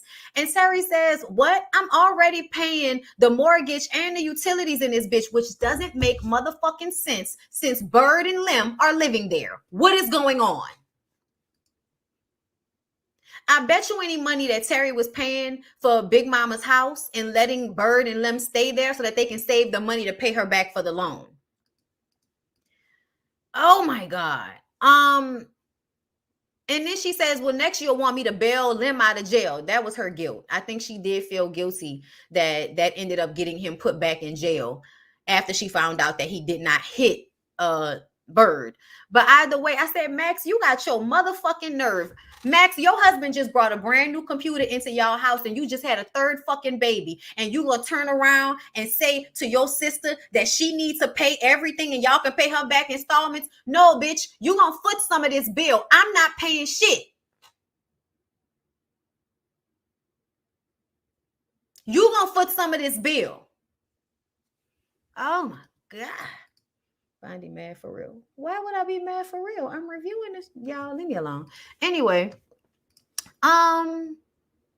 so Terry says they should just sell the big house because nobody is paying for the taxes and the utilities. That's what I was saying. Taxes and utilities because it's already paid off. But her. And they can finally put Uncle P in a home the way they've been talking about for years. And Bird was like, Mama would kill us. And it's like, girl, what? You mean our mama that's in a coma raking up hospital bills? All right. Max and Bird aren't hearing any of this. And Terry says that she's the guardian of the estate, so she's gonna make the decision. And Kenny says, come on now. You know your mama wanted y'all to keep the family and keep the house and the family for your kids and all this. And Terry said, man, fuck the family. Man, you know what? I let the family in my house and the family fuck my husband. That's right. Yeah, Faith fucked my husband. And everybody is looking at Miles like, wow, man. Fuck. She ain't gonna never pay for shit no more. Why is you ruining her for us? And so he starts to say, can we talk about this? She said, talk about what? Fuck you. And then ran after him with a knife. And we all know she running there. And then you see Fate jump back on top the jukebox, bitch. It was just, yes, classic. Classic. And she told Fate, get the fuck out. And she was like, I'm sorry. I never meant to disrespect you, girl. Fuck you. Yes, you did. Yes, you did. You saw a chink in the armor. Okay. You saw there was a weakness in that lady's household. And because she made you feel like shit about yourself and you're already insecure and thirsty for attention, you decided that you were going to fuck her husband. You set out to. You set out to. I don't exactly blame you that much because y'all, Miles was giving everything. I'm not even gonna lie. Nigga cooking, playing music, smelling and looking good and shit, got money. You know what I mean? Like, I'm just saying, girl. But he wasn't shit though. He wasn't shit though. Because what you fucking that girl cousin in her house for? You ain't shit. She should have stabbed your ass. Anyway, sorry ass nigga. But I'm just saying, it took us a while. Miles gave stability. Yes, it took us a while to get there. But I feel like Terry ain't never really loved that man. That's how I feel. Because she just had like an overall contempt for him. And I don't understand like how we got there. And I feel like he did something to that lady. And y'all just sitting up here acting like she just always been this ornery. That don't make no sense. Thank you, Queen RN444 for the super chat. Bondy, I love your reviews on some of our favorite movies. Thank you. I'm glad y'all are enjoying it. Because there's so many things, y'all. I'm trying to hurry up and get through this. Okay. So the moment after she, Kenny stops her with a knife and she, just starts crying. And y'all, there was a moment Bird went to hug her. The look that Max had on her face and she touched her, touched her chest. It was almost like in that moment, they were all feeling Terry's pain. And I'm talking about Max and Bird were feeling Terry's pain. Seeing her break down like that. And I feel like that's their sister. They've seen her cry before. They've been probably emotionally supportive before. But it was something about that moment. And this is when I say y'all ain't gonna never act like Vivica not a good actress. Okay. Or Bird, really, because at the funeral, Bird was giving everything. But Max, oh my God, like the way she put her hand on her heart in that moment, like the look on her face, it was almost like she was feeling how unbearable Terry's pain was. Like I have to touch my heart because this shit hurts so much. You know what I'm saying? Like that shit in that moment, Like, I hate the fact that it's always these moments that are so fucked up that make us show how much we really love and empathize with each other. It's so fucked up. But that's the way, that's the way it is, y'all. Shit happened just like that in my life recently. But anyway, y'all, Ahmad goes to see Big Mama, and she wakes up for a second and she says the family's a mess, isn't it? I'm like, yeah, because you raised them to be codependent. So she asked him to do her a favor, but before she could get it out, she start coughing. The doctors come in, and y'all know what it is. Mama Joe passes away, And why? I'm not gonna do it. Should my heart feel lonely and long for heaven and home? When Jesus is my portion, a constant friend is he. His eye is on the sparrow. Child, let me stop. Y'all don't know how hard I'm fighting back tears right now. All right. So, y'all, life is a motherfucker. Max finds Uncle Pete sitting downstairs in the kitchen looking for Big Mama. And he's looking at her, talking to her like she's Big Mama. And so now she understands that she has to take care of him and she has to take Big Mama's place. Max realizes that that's her placement with the Uncle Pete situation. Okay. So because of that, that gives her the energy to go and get an injunction to stop Terry from selling the big house. Okay. Now, I don't think any of us wanted Terry to sell the big house, but I also feel like, I don't know why y'all thought y'all was going to keep financially bleeding her and y'all were going to be able to keep the house that nobody was paying bills on but her. Like, to me, sit your ass down somewhere. Sit your ass down somewhere, because you ain't paying for a motherfucking thing, but you want me to keep paying for it so that y'all can keep this, this traditional energy and shit. Go to hell. Go to hell about that. Okay. Now, y'all know I didn't want her to sell that house, but still, I don't like the fact that y'all just depend on her to pay for everything, and then you pigeonhole her and then sit there with this smirk on your face talking about, I know Miles and Fate got you mad at the world, but you're not being fair to us. And that might have been somewhat true, but Max, fuck you. Pay a bill around this bitch. Okay?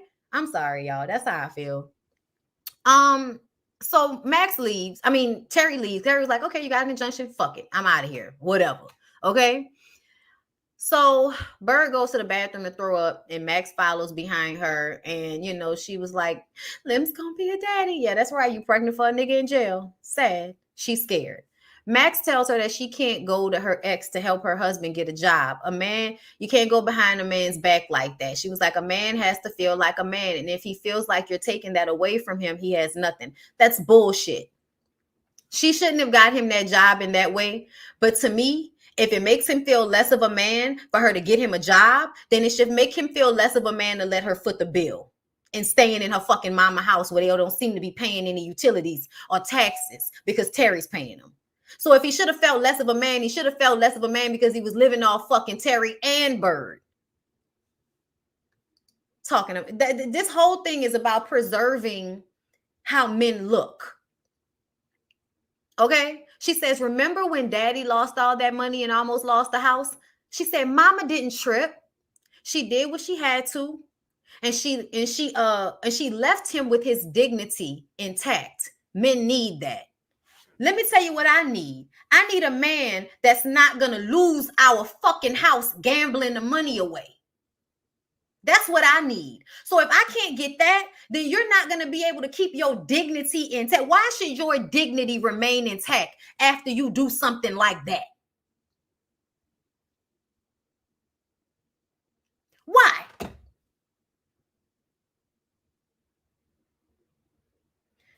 Terry said, nobody is paying the taxes and the utilities but me, which means Lemon Bird aren't paying any bills at that house. And if they're paying to feed themselves, that's not helping anybody. Like, I am floored by this whole conversation in this fucking hallway. Girl,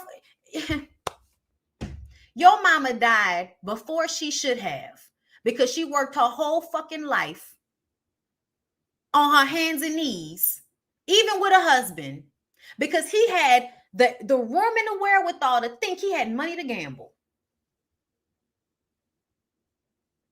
But he should have kept his dignity intact. To me, your dignity is about the decisions you make. If you make decisions that take away your dignity and your integrity, then you need to sit with that, and only you can fix it, nigga. Only you can prevent forest fires. So, the idea that a man being a man is for a woman to silently do shit for him, that's some bullshit. And y'all can have that back, soul food. Y'all can have that back.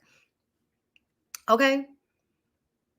And then we hear Max say, comparing herself to, Bird and Terry. Y'all got businesses. Terry's a lawyer, and all I am is, all I got is a husband and some kids. So she feels unfulfilled already. Just had baby number 3 and feels unfulfilled. When you say something like that, it's because you feel unfulfilled. Because having a kid and having a husband was supposed to make you feel fulfilled like it made your mom feel fulfilled, right? But it didn't make your mom feel fulfilled. It didn't. But she learned to suffer in silence. And that's what she taught y'all. Mama always said Max was the strongest. Bird thanks her for always being there for her, and they tell each other that they love me. I love you. I love you too, whatever. And then Terry called in a favor and got Lim out of jail. And honestly, I feel like I'm at a toss up on it, because I do feel like she should have done that. First of all, because she could. Second of all, because she did put him in a situation in order for that fight to happen. And third of all, just because, I don't think he necessarily deserved to be there, for no long extended period of time. And if he had more money and more access or a better lawyer, he wouldn't have been in that situation regardless to what he did. So because she does have access, I do think that it was the right thing to do to help him get out. However, when they turn around and tell her that she should have gotten him out because it was her fault, that's when I have a fucking problem. But we're going to get to it. So Ahmad orchestrates Sunday dinner by lying to everybody about this money that Mama Joe supposedly has stashed somewhere, right? And I'm like, what type of family has a myth about money? That's how you know Mama Joe is hiding money from the daddy. I think Mama Joe has stacked that money for years and hid it from the daddy so that he couldn't go and spend it. I think after they almost lost the house the first time, she was like, yeah, I'm gonna stay with you. And I ain't gonna put you on Front Street, but I'm also gonna work real hard and stack some money and not tell you about it, so that if this ever happens again, I'll have the money to save our house. And maybe I'll make a different decision, but the nigga died. And then that money just, I guess, was left wherever it was in Uncle Pete's room. But I think that she got, that she saved that money in case he lost the house again. And it's like, so you would rather break your back to save money, so in case your husband gambles away y'all house again, you can save it, instead of getting rid of the husband that is basically making your life harder than it has to be because he can't control himself. And then there's no accountability. So how is somebody ever going to be disciplined? How is somebody ever going to do better if they're never held accountable? And y'all never want to point blame. It's not about blame. It's about accountability. You did something wrong that needs to be fixed moving forward. And if we don't punish you for it appropriately, you won't feel as if you need to move differently moving forward.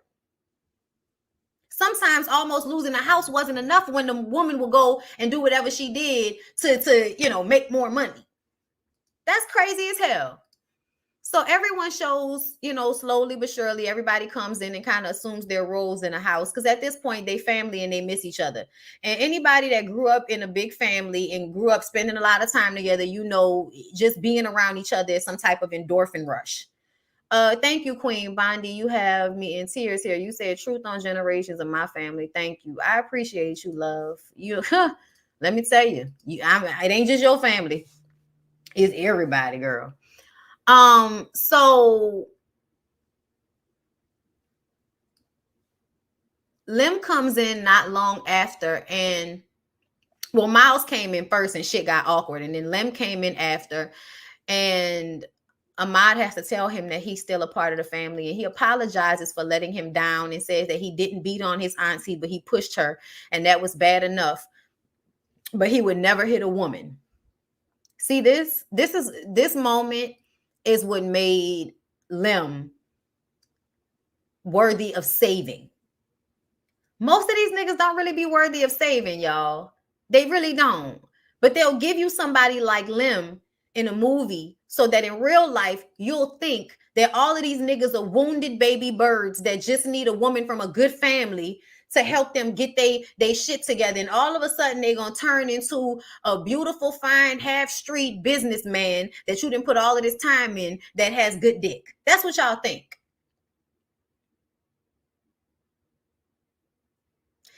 I'd say there's a small percentage where a woman helping a man on his way up when she had her footing a little bit better. I'll say ever so often that absolutely does work in that manner. Sure, sometimes. Not all the time. And not nearly enough for people to think, or for women to think, that every nigga that just got out of jail that they run into that, give you, I'm about to tear that pussy up energy is a Lim. You know what I'm saying? But anyway, Bird comes in, he apologizes. Child, she was so happy to see him, she didn't care. Then Faith came in and she hurried up and grabbed his ass and pulled him past Faith. Bird can't believe that she's there, in the first damn place. I'm like, I don't know why you can't believe she there. Everybody else is. If Miles is there, I don't know why you mad at y'all cousin there. Because once Terry divorced Miles' ass, Faith still gonna be y'all little cousin popping up every few years when she needs something. Everyone sits down for dinner, and Lim tells them that he got his job back after he beat Samuel's ass. Child, I don't know. Maybe they found some cocaine in Samuel's, office and fired him. I don't know.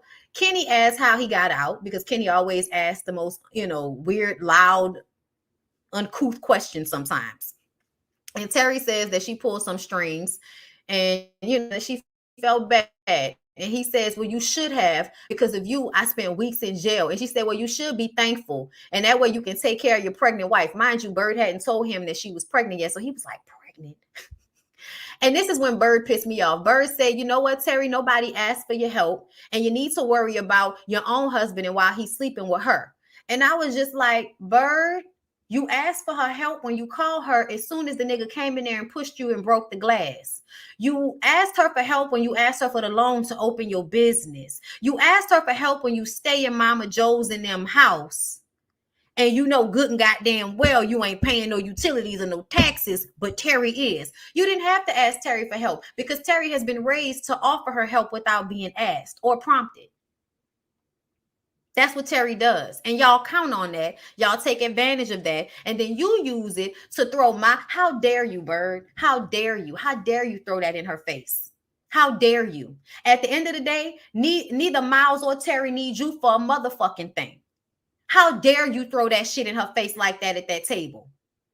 That was so fucked up to me. And ultimately, if your jailbird ass husband had better self-control of himself, he wouldn't have been in jail in the first fucking place. But that's who you chose, Bird. You chose the nigga that your family needed to help take care of.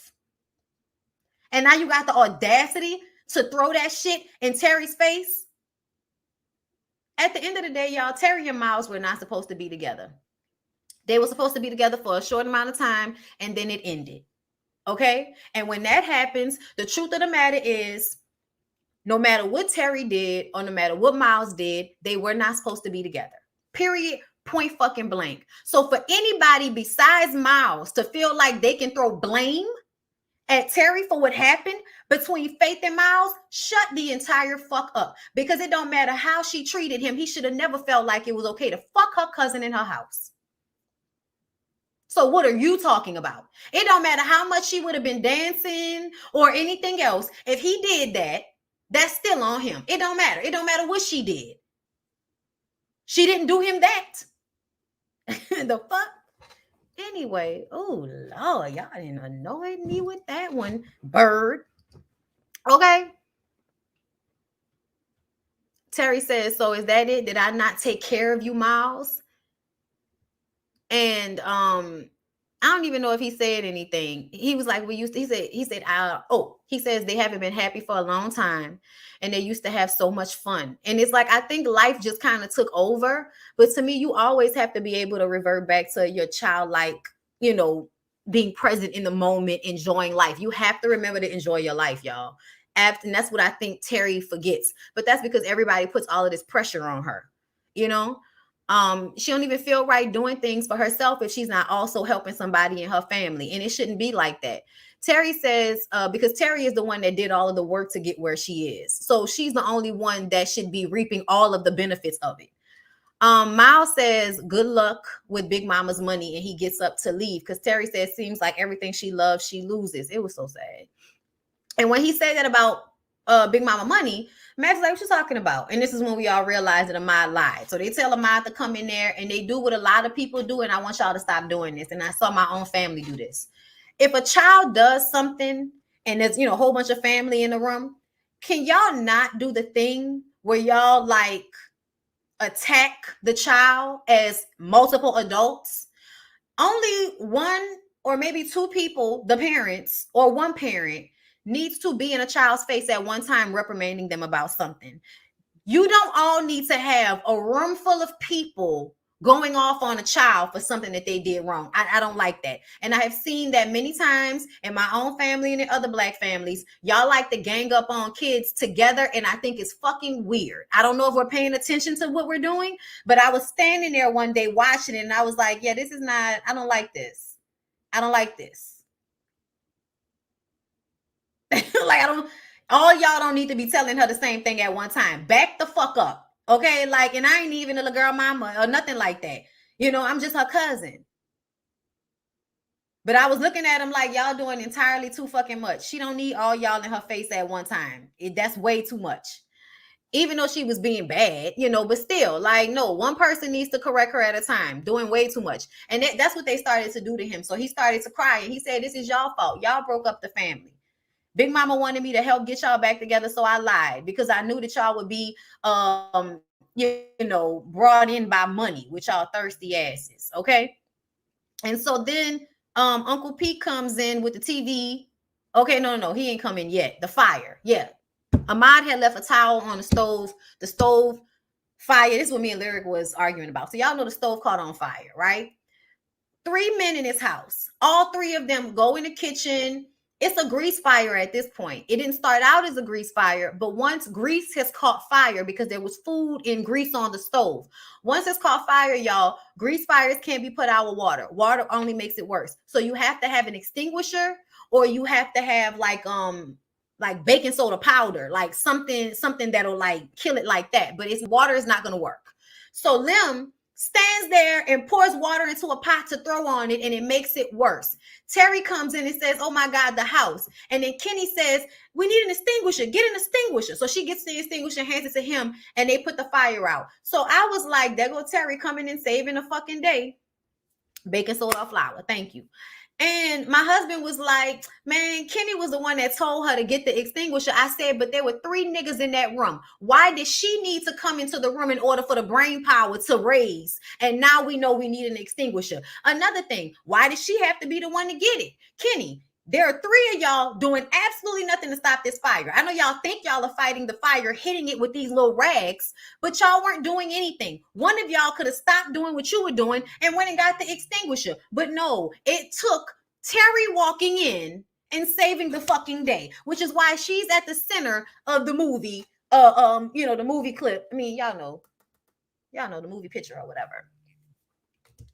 Because she had to keep coming and saving the fucking day. There's no overall consensus in my family as long as the child isn't in physical danger and are not in danger of hurting another person, we let each other handle our own kids. Yeah, but it wasn't even just like, it was like mama, daddy, grandma, like yeah, I don't like that. Right. Everybody won't be a man. What happened to the alpha males? Why didn't they know? Right. Why didn't y'all know to put the fire out with an extinguisher? And why didn't Kenny think of that immediately? Or at least halfway through the fire igniting once the water made the shit worse. It wasn't until Terry came in the room that we figured it out. But anyway, the family got back together. Lemonberg got their own place. Uncle Pete became more a part of the family. And, instead of being in his room. And, Big Mama did her job raising a strong family and leaving love in the footprints. You also raise codependent children who get with men who use them and then tell them to be quiet about it and then lie and, protect their images. So be a workhorse. Be a workhorse for your man is what Mama Joe taught her daughters. And that is what each and every one of them did. Terry may have gotten out of relationships, but she absolutely gave too much and did way too much in relationships. Max, why are you over there pumping out babies so that your stupid fucking husband can feel like he's worth something? Because that Kenny found so much pride in constantly getting Maxine pregnant. But could barely take care of her and those fucking kids with his little name on his shirt. But they had love. And then Bird. Jailbird, pushing you, can't get a job, you paying all the bills, doing way too much. Way too much. Forgiving way too much. All because their mom raised them to be codependent and overdo it for the love of a man. So yeah, she might have taught them how to love each other and stick together. But it reminds me of how, y'all know how back in the gap, people used to be in church deep. And nowadays it seems like it's so hard to get people back in church. And everybody's like, why? And I think it's because, first of all, we're in a different time period. But I also feel like when you spend so much time only caring about the surface of things or not really delving in deeply, and that's what Reverend and Black people like to do. They don't like to delve in deep to why things are happening. You want to just see Faith as an annoying, slut, instead of seeing her as the young girl that probably was taken advantage of, that nobody got help for. You want to see Terry as a bitter, a bitter auntie who at the end of the day is trying her best to help and pay for everybody who takes advantage of her. You got Max, who, because she was raised to be some fucking workhorse like her mom, has no real passion except for the fact that her man love her and she could lay up and have children while he go and get his little check. And they ain't got no money, but they keep having kids. The only person with sense was Amari. Okay? But it's just crazy. Like, the Reverend who probably touched the girls when they was young. Okay? We ain't gonna get into that. But yeah, no, they gotta, they would rather you look at it like, oh, all the look at how sad. That's why I got this picture of Lim. How sad he look. My moon sign is Libra. I'm a little behind, but Terry holds very little responsibility that Lim was locked up. It's not Terry's fault that an ex-con had a gun on him and pulled it out in public. Nobody could predict that. Child of Maya could have. Not his little name on his shirt. It's the truth. Exactly. The only one with sense. That is what every elder told me I was, Ahmad. Child, I definitely was. I was paying close attention. Okay. But I also feel like, and there's a level of this that has taught people to ignore their discernment. I'm sorry, y'all church people, your reverends, your mamas that tell you to, be workhorses for men. It tells you to ignore your intuition and be codependent on other people, so that when Big Mama passes away, the family falls apart because she didn't really teach them how to be self-sufficient. She taught them how to be workhorses and emotionally rely on her. and ignore their discernment. Because see, you can't be with an ain't shit nigga and then have strong discernment at the same time. Everybody thinks Big Mama was so smart and so full of wisdom, but got dogged out by granddaddy. I just want to say, not my grandmama. She had that nigga on the whip. Shout out to my grandfather. He was a sweet man, but everybody knows Marcel ran shit around there, and nobody argued with her about it. So everybody's life is different. And I absolutely don't think that nobody was raised to be a workhorse as far as I'm concerned in my family. Like Marcel ran everything, and basically that take a fuck self. Okay. But yes, y'all, I'm done. Oh, y'all. I hope y'all enjoyed this because I have been having a hard couple of days, and I really wanted to do this one. Like I almost was like, because of everything, and I don't feel like talking about it, but everything that had happened, it made me feel like I wanted to absolutely get this one out because there was so much to talk about and so much to reflect on, and to look at it and look at ourselves and look at our own family dynamics and try to fix some of these things, because everybody act like you don't need to fix any of these things, and they end up just creating more generational generational curses over time. You know what I'm saying? So I'm going to go salt, not flour, for a grease fire. Child, buy extinguishers. Okay.